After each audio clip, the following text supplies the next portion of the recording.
Hi, this is Nick Freitas, and welcome back to Making the Argument. So we got an interesting show for you today. We're gonna do something a little bit different. There is a hashtag that has been trending on Twitter over the last several days or so, and it said "We are closed." And originally, this was talking about very small businesses and whatnot that were saying that they were closed down not because necessarily of COVID restrictions, although that's certainly the case in some places, but many of them were closed down because they cannot get people to actually work in the jobs that they're providing.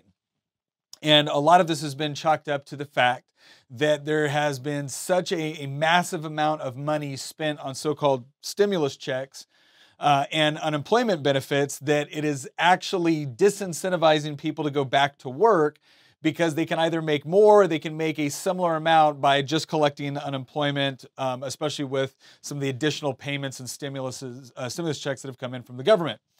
And this obviously, this line of reasoning makes sense. If you are going to pay someone essentially to not work, well, then you're not incentivizing them to actually go out and engage in productive labor. Now, again, a lot of people will argue that, well, that's not enough, unemployment's not enough to live on, or the stimulus checks are not enough to live on, et cetera, et cetera. The problem is when you actually take into account all the different welfare benefits that are out there, you can actually make enough, and certainly enough to dissuade you from wanting to work. In fact, some of the welfare programs that are set up actually discourage you from making too much, or otherwise they cut back their benefits in such a way to where they disincentivizing you actually advancing within a particular job or career field or whatever it might be. So these businesses are pointing out that, look, the government is now handing out so much money, you've disincentivized work. A lot of those jobs have to do with the food industry, various service industries associated with hospitality and things like that. And so therefore they can't get open because they can't hire people. It's not that the jobs aren't there, it's that people are not willing to work for them at the rates that they're being paid. And so this has caused many on the left to come out and be like, well, no, that's your problem. That's the business's problem. See, we've just demonstrated that it's the business owners that are evil, and the fact that you can't pay someone enough to get them to give up their unemployment benefits to come to work just shows what a horrible wage you're actually paying. So let's break this down, because I started to see all these different comments on Twitter, and there was a lot of different angles that the left was hitting this from, and a lot of different arguments that were being made. And I've heard a lot of these arguments, and I know you've heard a lot of these arguments. And so I just wanted to take a moment. We're going to go through this because everyone deals with this. If you're a conservative, you deal with this. You see all this stuff on Twitter or Facebook or from these talking heads on media or on radio, and you wonder to yourself, how do I respond to that? Right? Or I know that's wrong, but I'm not sure what the best response is. So we're going to go through we did kind of a cross-section of the tweets that we saw, and we're going to go through and look at them. So from Red Riot goes, we are closed. If your business refuses to pay more than slave wages, then do us all a favor and go out of business. Americans deserve the dignity of a living wage. All right, so this is the common one, right? The living wage aspect combined with if you're not willing to pay a living wage, then you don't deserve to have a business. So what is the philosophical underpinning of this statement, right? It's the idea that Americans deserve the dignity of a living wage. That sounds great. I don't think you're going to find many people that would look at that and say, oh, well, I'm against Americans having a living wage, or I don't think that they have dignity. That's not the case. The question is, how do you actually best achieve that, right? And what this person is saying is that if you refuse to pay more than slave wages, okay, here's what I would like to know. What is slave wages? Because my study of slavery didn't include a lot of wages for the slave. I mean, like maybe keeping them alive. And maybe that's the argument that he's making here. But once again, you're not defining your terms. You're not telling me what a slave wage is. In fact, I would think it'd be very insulting to somebody that is living in genuine slavery or has lived in genuine slavery to tell them that working at McDonald's as an entry-level position is akin to slave wages, right? I would think that'd be insulting. I think that'd be a little insensitive, but apparently you can get away with it if you're going to make these sort of comments. So again, he's not defining what slave wages is. And again, the real question is this: if something is like slave wages, right? Because obviously you can't force anyone to work for you in this country, right? Unless you're the government. The government can actually draft you into the military under certain circumstances and compel you to work for them. And theoretically, you could say every time you got to pay taxes, you're compelled to work for the government on some level, right? But no private sector business can force you to work for them. So again, what does he mean by slave wages? And unless they're willing to actually explain that, then it's not worth continuing in the conversation. The next part is you do us all a favor and go out of business. Do us all a favor, or do you a favor? Because I don't think it's doing a favor for all the people that voluntarily chose to work for the business, that were working for that business, that aren't now, not because they're paying differently, but because the government has now taxed that business and everybody else working. They've taxed those people, taken their money, or they've gone into additional debt, which means they've taxed future generations in order to pay people in the present. So this whole idea of do us all a favor and go out of business, okay, well, I don't think that's going to do anybody a favor that actually wants that job, right? Or would want that job if the government wasn't paying them to not work, right? And then deserve the dignity of a living wage. This is another one I would love for somebody to explain to me. What constitutes a living wage in your mind? That's what I would like you to know. Before you start bludgeoning us all with what a living wage is, I want you to specifically explain what a living wage is. And do you actually understand that a living wage is going to fluctuate based off of where you are in the country? So when the federal government says we're going to raise the minimum wage to $15, or when you have people advocating to others, you realize that's going to have like zero effect in New York City. It's going to have a huge effect in Mississippi. Do you recognize that a living wage is different amounts in different places at different times and locations? So again, no part of this argument is actually rooted in any sort of basic understanding of the economy or why people are not seeking jobs, right? What they're saying is, well, they just don't want to work for you because you don't pay enough. Okay, again, here's the question. Where does the government get the money in the first place that they're paying everybody right now? Right? They didn't create that through providing products and services that we all voluntarily paid for. That's not what they did. They got it by taxing. Who did they tax? They taxed business owners and they taxed workers. Right? And if you're in the bottom 50% of the tax brackets, you are a net recipient of federal dollars. You don't pay any federal income taxes when you adjust for all the wealth transfers that go to the bottom 40%. So if you're in the top 50%, you pay 97% of all federal income taxes. That is being used in part to fund all of these different checks that are now going to people. So if these businesses you don't like go out of business, here's my question. Where do you get the money? All right, let's move on to the next one. DKT said, stay on their necks until they offer $25 an hour, what minimum should be considering inflation. Okay, so apparently $15 an hour is no longer enough. It needs to be $25 an hour. And why does it need to be $25 an hour minimum wage? Because of inflation. So here's a question.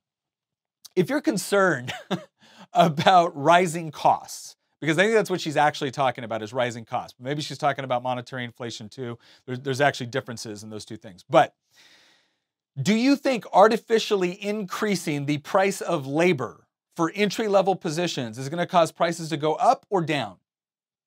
I'm guessing up, because you're going to have to recoup that cost somewhere. And if you artificially increase the cost of labor, then you're going to have to actually charge more for the products and services that you offer, or you're going to have to fire people. But that's what minimum wage increases do. You are artificially inflating the price of labor, and you are telling somebody that wants to provide a job at a certain rate to a person that is willing to do that job for a certain rate that is now illegal for them to do so. Okay, so if your whole thing is, gosh, I'm really concerned about rising prices and inflation, so we should increase the minimum wage to $25 an hour. Well, I got bad news for you. Your solution is going to make the problem you're trying to address even worse. So again, this is someone that just has no concept of either basic economics, monetary policy, or what actually causes price increases within the marketplace. All right, let's look at another one here. Oh, this is one of my favorites. We are closed because we didn't want to pay our, this is from David Hillicord. We are closed because we didn't want to pay our employees a living wage. Our greed got the better of us, signed corporate America. And then they do an FDR quote. It said, in the minimum wage, or if the minimum wage was really never meant to be a living wage, then why did FDR, the president who signed it into law in 1938, say, no business which depends for existence on paying less than living wages to its workers has any right to continue in this country? Okay, I've actually heard members of the Virginia General Assembly quote FDR on this. Here's the first piece of advice I'm going to get you. give you when it comes to this. If you are arguing for increased minimum wages and more government intervention in the economy, I wouldn't recommend quoting the president that presided over the worst economic depression in U.S. history. The worst, right? Unemployment never went below 10% during the entire FDR administration until World War II, when they drafted everyone in the military. Right? So this idea that FDR is that, and he said this in 1938. He came into the presidency in 32, and it was double-digit employment all the way to World War II. And here's the fascinating thing. People say, well, he inherited all that. If you go back and look at what happened with the stock market drop in 1929, you'll see that the stock market had a horrible day, Black Tuesday, right? Horrible day, stock market crash. But then if you go and you actually look about, 9 months later, unemployment had actually dropped under double digits, and the economy was starting to recover. And then what happened? Republican Herbert Hoover, who was a progressive and who believed in government intervention in the economy, passed the Smoot-Hawley tariff and a bunch of government spending programs and interventions into the economy. And then unemployment shot back up. FDR ran on a platform that he was going to rescind all this government intervention. He got in and doubled down. FDR was literally setting the price of gold based off of his lucky numbers. FDR was trying to put tailors and family-owned businesses that sold chickens in jail because they weren't complying with unconstitutional New Deal regulations, which was run by Hugh Johnson, who is a committed fan of Mussolini. So if that's the guy you want to use to justify your position, you go for it.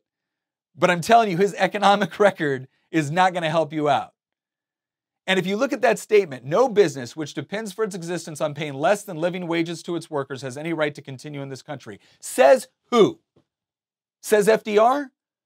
I got news for you. My first job was working at a pizza place. It did not pay living wages.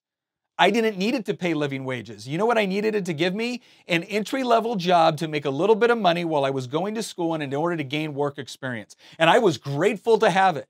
And if you would have told me, hey, Nick, sorry, we're closing down that business, or you're going to lose your job because they've got to cut 20% of their workforce because they can no longer afford it in order to keep their products at the prices that people are willing to pay, because some idiot in Washington, D.C. that thinks they know better than everyone else said so, I don't think I would have felt all that grateful for that.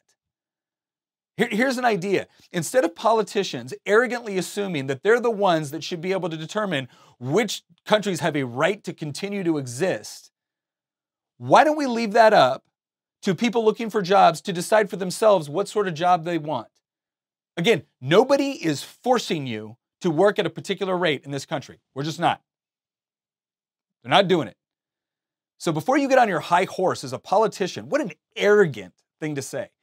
And tell me that, well, that your business doesn't have a right to exist. Why? Because you're not paying a living wage, which I have not defined, nor will I bother to define, because the moment I define it, now I'm fixed to that particular definition. And the moment it doesn't work out the way I'm promising, I'm going to be held to account. That's why they do this crap.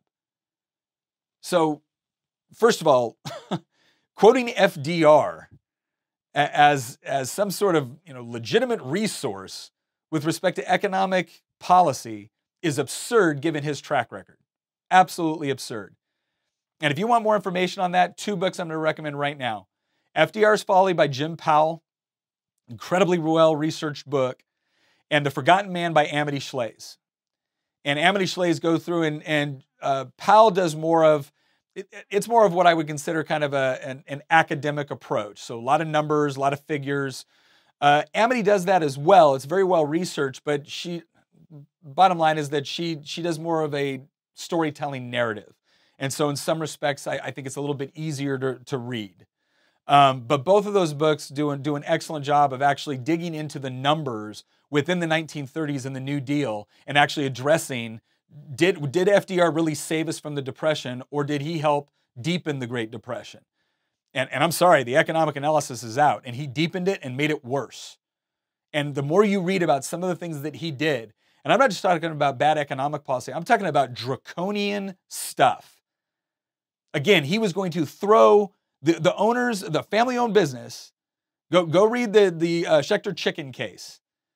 Throw them in jail. Why? Because they were allowing people to pick their own chickens when they went to go buy them, which was outlawed under New Deal regulations. He wanted to punish and fine tailors because they were offering tailoring lower than what the New Deal required them to do through price fixing. Lower. So, okay, there's your great economic savior. There's the guy you want to take advice from when it comes to deciding which businesses can stay in business. So, what a joke. All right, let's look at the next one. Okay, alt-gun gaming, or alt-bun gaming. I got to tell you, some of these names on Twitter are just incredible. Big corporations, wah, nobody wants to work anymore. We are closed. Me, no, they just don't want to work for a place that doesn't value their employees enough to pay them a living wage, so they have to work multiple jobs while the CEO has $1 million home and 10 fancy cars. Okay, this goes back into something I want to explain about just, again, economics in general and working in the labor force. Now, again, I've worked for minimum wage. So if anybody on the left has got this strange idea that I don't know what I'm talking about, I have worked for minimum wage. In fact, if you want to look at the hours that I was putting in with different things I do, and you could argue that at one point I was working for less than minimum wage because I was salaried. All right. Two problems with this. Again, they never define what a living wage is. And two, it's the have to work multiple jobs while the CEO has $1 million home and 10 fancy cars. Okay. The CEO being wealthy, okay, does not mean that you are automatically poorer. That's not what that means. The reason why the CEO of a large company can command a much more significant salary than somebody working at an entry-level position within that same company is because the consequences associated with the decisions that the CEO makes can decide or determine whether or not everyone in that company loses their job. Right? There's significantly more risk involved in hiring for someone. That CEO is also competing against other CEOs for that particular job. And the bottom line is the businesses have an incentive to pick a CEO or fire a CEO based off of how much wealth they are creating for the company. But who you pick for that CEO can have a drastic overall effect on the profitability of the company, which ultimately affects not only everyone working for that company, it affects everyone that receives products and services for that company, and it affects everyone that potentially has retirement tied up in that company. So stop with the class warfare garbage. Right now, if you've got a company where the CEO is doing a bad job and he's making too much money, should they be fired? Absolutely. I will not cry a river for one moment, right, for a high-level executive that gets fired because they're not doing their job. But by the same token, I'm not going to accept this idea to where if someone has earned the sort of pay that they're receiving, and they've received it through voluntary exchange within the marketplace, it's not my job to tell them how much they should make or how much they shouldn't make. You know who does get to decide that? Consumers. You know who also gets to decide that? Laborers. So in this scenario, theoretically, yes, if the CEO is doing a bad job and not taking care of their employees, should those employees then leave and go to a different job? Absolutely. But do we have some sort of amazing phenomenon where that's currently happening within the United States? Well, let me ask you something. Was that happening pre-COVID? No. So what changed? Well, a couple of things. COVID in and of itself had economic consequences. The government response to COVID, and if you want to go look at the more draconian states that did horrible lockdowns, whether it was New York or California or New Jersey, here's what you find. They didn't yield any real additional discernible health benefit from those draconian lockdowns, but they did punish the crap out of their businesses. And then instead of actually relaxing the sort of regulations and allowing people to actually make decisions so they can continue to operate, the government just wanted to pay a bunch of people to stay home. So that's why people are predominantly staying home. I'm telling you right now, if that business, here's how you know if that business is truly doing a bad job. Stop paying people more to stay home than it is to actually work, and see if they go and work. Right? That'll tell you right there whether or not that job should exist or not, whether or not that business should exist or not. Or here's a better idea. Alt-bun gaming. If you think everyone else is doing such a horrible job, and the real secret to economic and social success here, go out and start a business and hire people and pay them at rates above all of your competition. Just do that. I mean, if that's as simple as it is, then just do that. All right, let's look at the next one. Tinfoil Tom. This is actually probably one of the most appropriate named Twitter handles. I'm seeing we are closed trending. Maybe if businesses paid a living wage and offered things like healthcare, people would want to work. Nobody should ever have to work 2 or 3 jobs just to barely afford to just be alive. Okay, offering healthcare. You want to know why we're in some of the problems that we are with healthcare in this country? It's because, in part, the government raised taxes so much that starting in the 30s, more and more companies started to pool resources in order to offer healthcare in order to entice people to work for them, because if they gave you additional pay, right, that would get taxed at a marginal rate that would pretty much erase the incentive. But they could offer you healthcare, which was another benefit, and so you could do it that way. And then there was some utility to being able to get a bunch of people on one healthcare plan in order to lower your overall risks associated with the plan. So there was some free market benefits to it. But then the government came in and said, well, we're going to give special tax breaks and advantages to companies that offer the healthcare.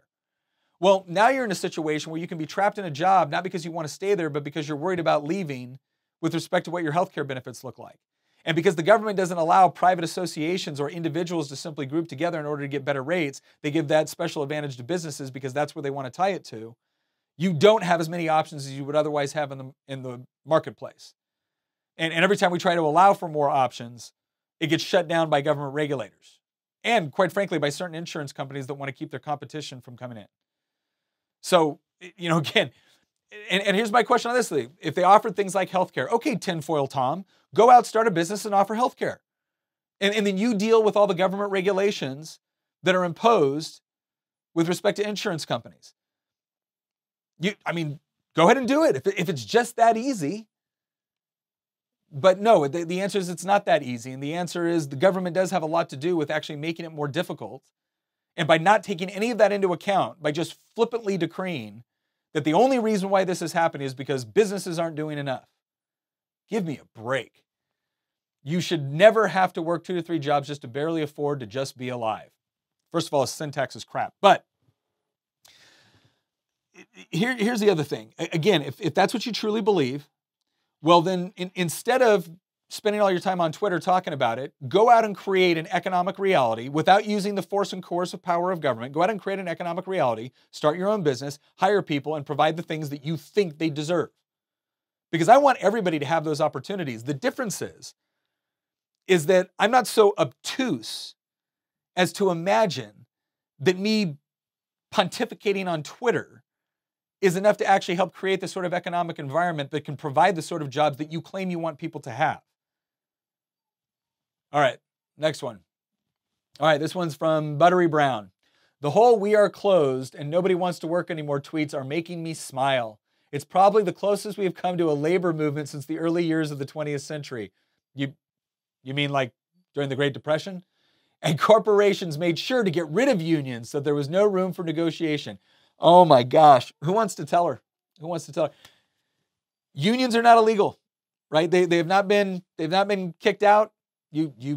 Unions exist within the United States. Now, the biggest unions are public sector employee unions, which, oh, by the way, your hero, Franklin Delano Roosevelt, FDR, your hero, he didn't think public sector employee unions should exist because he even understood that the whole purpose of a union and an employer or business negotiating is that both of them have interests and they're trying to negotiate to find a compromise that works for both of them, right? But in a public sector, the public sector employee unions are not negotiating with the taxpayers, they're negotiating with politicians. And then those public sector employee unions rack up millions of dollars and throw it into the political campaigns of the politicians that will come in and give them favorable negotiations because, again, those politicians are not negotiating with their money, they're negotiating with tax dollars. And that is where you see really the only growth within unions anymore in the United States is public sector employee unions. Only about 7% of the private sector workforce is unionized. And even in those states where they want to trash right to work, which, by the way, here's what right to work says. Right to work says that you can't have an arrangement where someone can be forced to join a union in order to have an employment.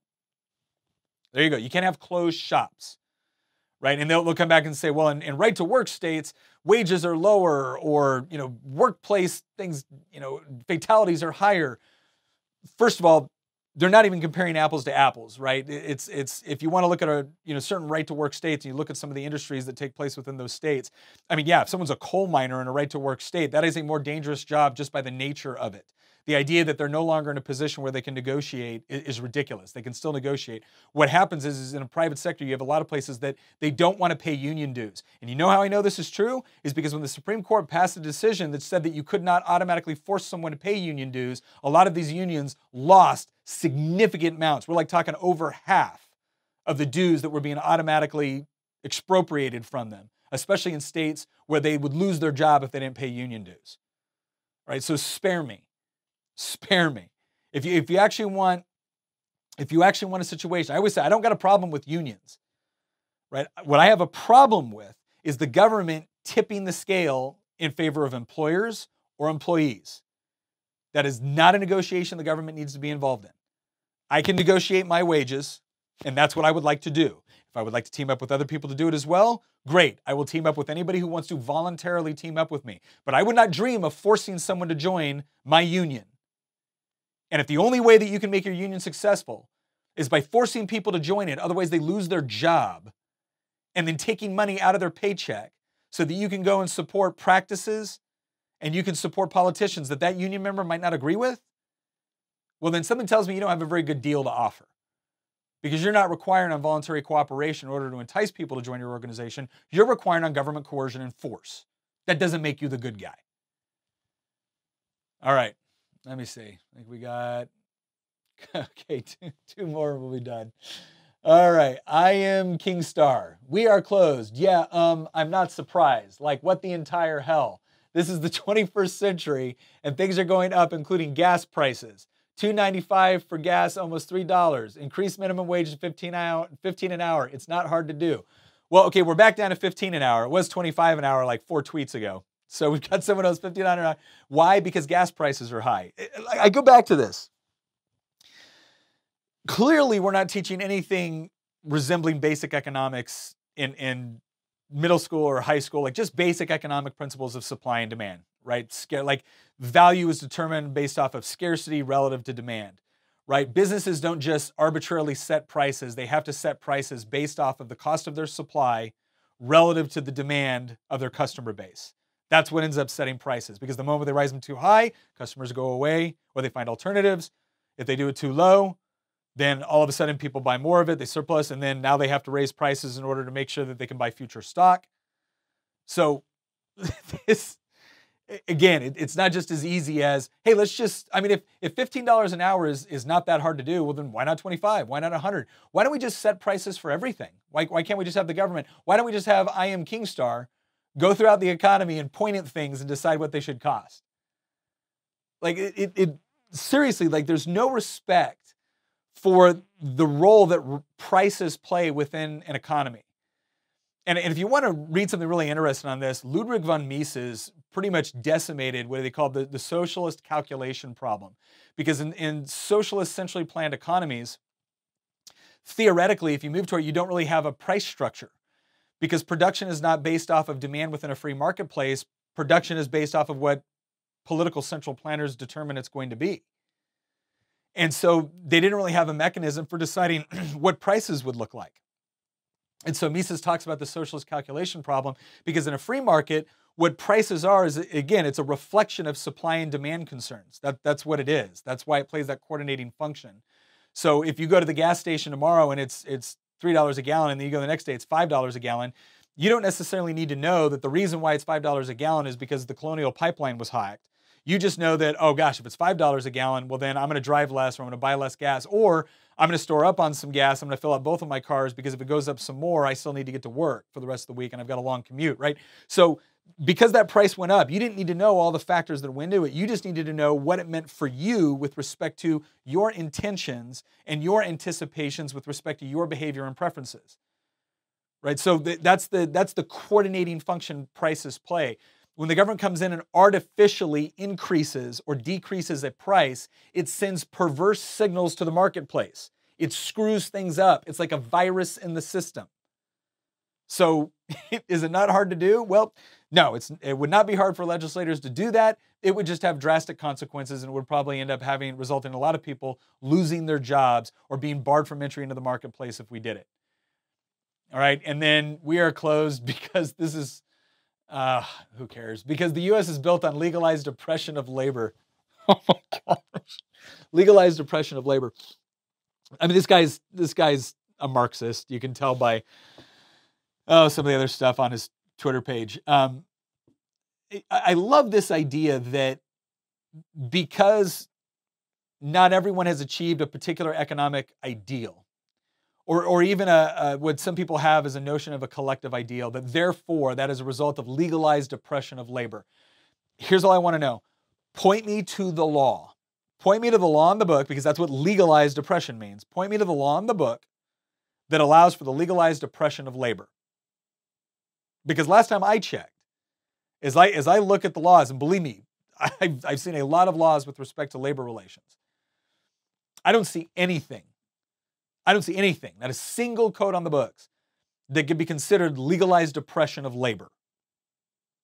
I do see a lot of stuff that tips the scale in favor of labor over employers. Maybe you think that's good, maybe you think that's bad. But to say that we're built on legalized oppression of labor, please. I mean, please. So look, that's our little stroll through the Twitterverse today. Here's what this all comes down. Let's go ahead and sum this up. Economic rules are what they are. Okay, this is not something that Republicans came up with. It's not something that Democrats came up with. These are observations about reality and human nature. When you go to the store, you want to buy a product at the best price possible, at the best quality you can get for the price that you can afford. When you go into the workplace, you do the same thing with respect to your labor. If you own a business, you do the same thing with respect to hiring people. You want to get the best price for the labor that they're willing to offer in order to do the job that you need done. So it doesn't matter where you are. If you're the employee, you want the best price for your labor. If you want the employer, you want the best price you can get for labor. If you're the customer, you want the best price you can get for the product and the service. So everyone is balancing price with quality. It's what everyone does. I don't care which role, because the bottom line is most people play at least two of these roles, employer and consumer. Some people have played all three, employer, consumer, and employer, right? But these are just basic laws of economics. If you artificially cause the price of something to go up, like labor through minimum wage laws, you will have less demand for the thing that you made more expensive than you otherwise would have. What you will also do is you will cause ripple effects throughout the economy. There will be increased prices for products and services in order to make up for the additional labor costs. Or people will automate more and they will fire people because they cannot afford the additional costs for the products and services because their customers won't do it. They'll find an alternative or they'll go somewhere else. These rules are not, I mean, you don't even need to say you don't even need to talk to them in moral terms. And I'll see people every once in a while, politicians say, this isn't about economics, this is about people. Ladies and gentlemen, the economy is nothing more than people working together in order to produce goods and services, overcome challenges, achieve things with one another. That's what the economy is. It's not an engine, it's not a thing the government controls, it's us. So when you say this isn't about economics, this is about people, you clearly don't understand either economics or people. But the thing I'm getting a little bit tired of is watching this sort of moralizing from people that claim to care, but will not take just, I don't know, an hour to read through a halfway decent book like Economics in One Lesson or Basic Economics by Thomas Sowell. I won't even ask you to read Human Action by Ludwig von Mises. That one's a monster, but it's outstanding. But understanding about basic economic principles is not something that you do in spite of people. It's something that you do for people. Because if you really want people to be able to have a good job, there's certain basic rules you got to follow to do that, right? You got to make your labor competitive in the marketplace. The Brookings Institute listed 3 things that you do: get married, get a job, keep a job, don't have kids until you're actually married and can afford to have kids. Right? Just stay in a healthy relationship, get a good job, and be consistent with it, and you will not live in poverty in the United States. It's like less than a 3% chance. If you do those 3 things, you will live in poverty in the United States. But if you think that there is a shortcut to economic reality through legislation, Well, there's no shortage of politicians that will promise you that, but as Thomas Sowell once said, when people start to expect from government things that it cannot possibly accomplish, then only liars will suffice as candidates.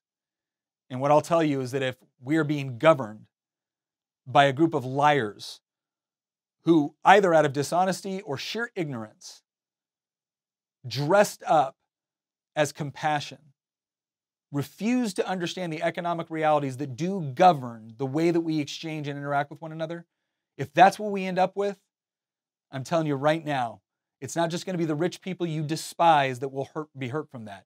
It will be everybody, and it will especially be the people that can't afford to leave. So let's do better. That's one of your favorite statements, right? Let's do better by understanding reality and then creating this sort of free market environment where people can rise above their circumstances and are not dependent upon politicians for the very bread on their table. All right, I'm Nick Freitas with Making the Argument. Thank you once again for joining us. Like, subscribe, comment. We had some good conversations on YouTube, some good conversations on Facebook. So if you ever want to jump into that conversation, ask some questions, let us know. Every once in a while, I can't go to sleep. It's 1 o'clock in the morning, and I just start, going through and responding. So hope to hear from you soon, and we'll see you next episode.